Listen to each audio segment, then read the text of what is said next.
BYU football kicks off a week from Saturday. The team is practicing tonight under the lights at Lavelle Edwards Stadium.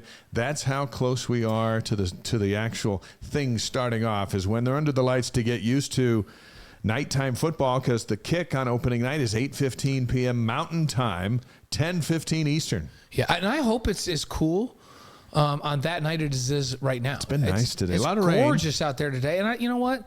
We get so little rain in the summer. It's kind of refreshing. I'm kind of liking the rain. I like the rain. Hall of Fame tight end Dennis Pitta is going to join us in a few minutes as he'll help us get ready for the season. Today. Houston is with us here on the show tonight. Great to have the great state Mark of Texas Actual, that's represented. What's that one? Is it Pooh Hound? It sounds like it. As a BYU fan in Houston? Yeah. Okay, we're glad you're here.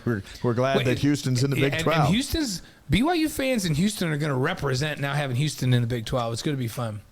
I think we owe Houston a few stadium and arena takeovers. Yes, we do, and they're coming. News and notes from today, which today was the official end of fall camp. At least they kind of put a button on it, had some media veils, and Aaron Roderick made a couple of announcements. Jake Retzlaff is the number 2 quarterback heading into the season. We'll see what that means. They want to protect his red shirt. He can play 4 games, but he's number 2 as we sit marching in. But if something happens to Keaton Slovis early, I have a feeling that Finnegan will be a factor as well, because they'd love Retzlaff to have a redshirt year and then 2 years. Yeah, if they can. So although, I don't know, I do think for sure, let's say that Keaton stays healthy and Jake's played in a couple of games and there's 6 games left. I think they go, oh, no, he can only play in 2. Let's redshirt him for sure. We don't want to. Yeah. But if something happened early, and I'm knocking on wood like crazy right now. Is this wood table's wood, right? Yeah, it is. So let's just knock on some wood, right? Because Keaton's going to stay healthy and he's going to have a phenomenal season. I can't think of somebody that deserves more to have a great season than Keaton with the work he's put in. Oh, yeah. And you watched him. We all got to see a little of him Saturday in the scrimmage, and then we did a little clip for BYU TV. Yeah. You really liked what you saw? Yeah. No, it was good. And I got special permission to go to the whole scrimmage because it was the Cougar Club day and just so folks know, even though I don't really get much benefit from it because I go to all the games and call the games and do the pre-post, I am a Cougar Club member. You're a Cougar Club member. Everyone should be a Cougar Club member. So we're Cougar According Club to my members. father. And we got invited to go to the lunch and to go to the thing. So Brendan and I went, took our seats, took our J-Dogs, and watched Keaton Slovis. And man, he was impressive. Keaton was a little under the weather, so just a little sickness. So he just played a couple of series, but in the 2 series he played or 3 series he played, I thought he was really impressive. I'm all in on him now. Yeah. Jonathan's with us from Henderson, Nevada. You know, Southern Nevada has some of the best BYU fans in the world. And I was down there with them for about 20 years, and they're just awesome. And they love this show, which is great. I thought one other interesting note from Roderick today is Mata'ava Taase, the transfer tight end from Southern Utah, is the number 2 tight end going into Sam Houston. Yeah, and he's the other thing about Taase is he's really good at playing that H/F spot. You know, the kind of the wing that Mason Wake played, and Mason medically retired. And this dude can hit some people and plow the road and create some seams for Aiden Robbins. So, we're excited for Taase.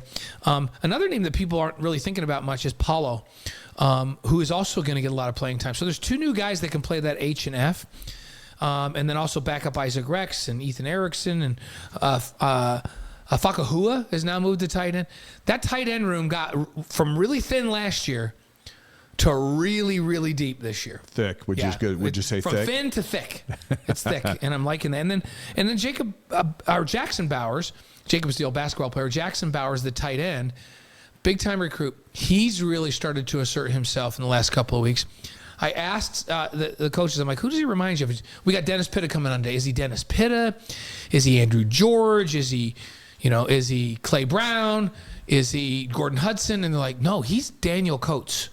Yeah. I was like, oh, okay. I'll take a Daniel Coates. Daniel Coates played like 3 or 4 years in the NFL. Yeah, we'll take Daniel Coates.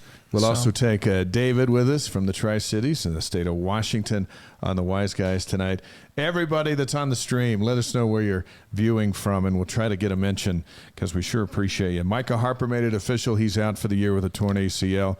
We'll see him next season. College football national writer Brett McMurphy projecting this week that BYU will play South Carolina in the Gasparilla Bowl on December 22nd. So, okay. That would be 11 P5s. Do you want to know what? If the players and the coaches had a say, if they're not in a New Year's Six game, which that's their goal, obviously, right? Yeah. They would love to play before Christmas.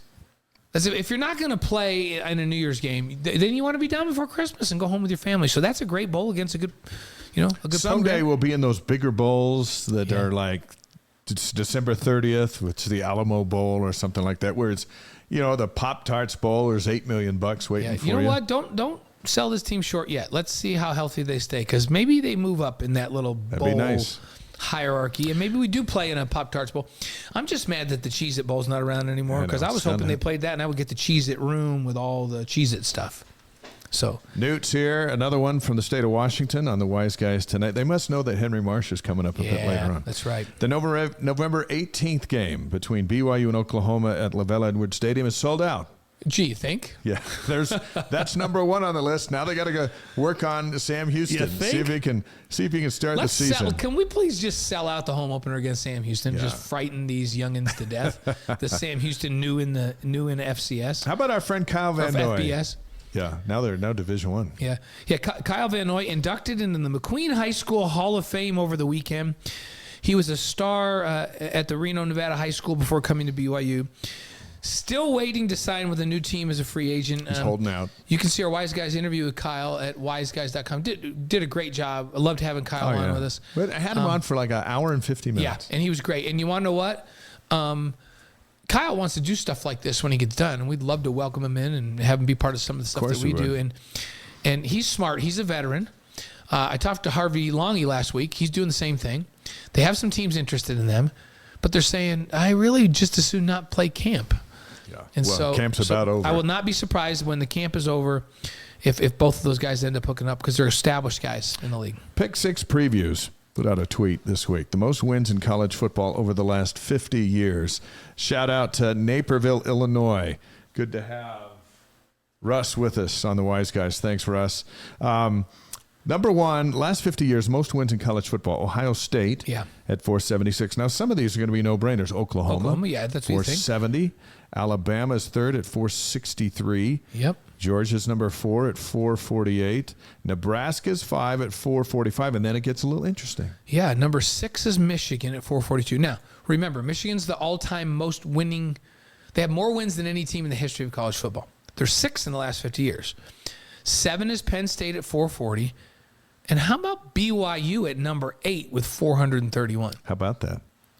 Clemson's 9 at 427. Florida State 422 at number 10. That rounds out the top 10. Those are the blue bloods right there. They're all blue bloods. Yeah, it's interesting. It's going to take a while for Utah to catch up, and they may never now. The BYU's in a P5. they're not going to catch up. We've talked about this. BYU they have a national championship. They're top 10 all time. They're top 10 in the last 50 years in wins. They have multiple league championships. They have so many bowls that they've played in, and they also have all the major awards. You got Heisman Trophy winners, David O'Brien Award winners, Doak Walker Award winners, Outland Trophy winners. A couple of those, in fact. Yeah. So their history is a blue blood history. That's for sure. It's a national level program.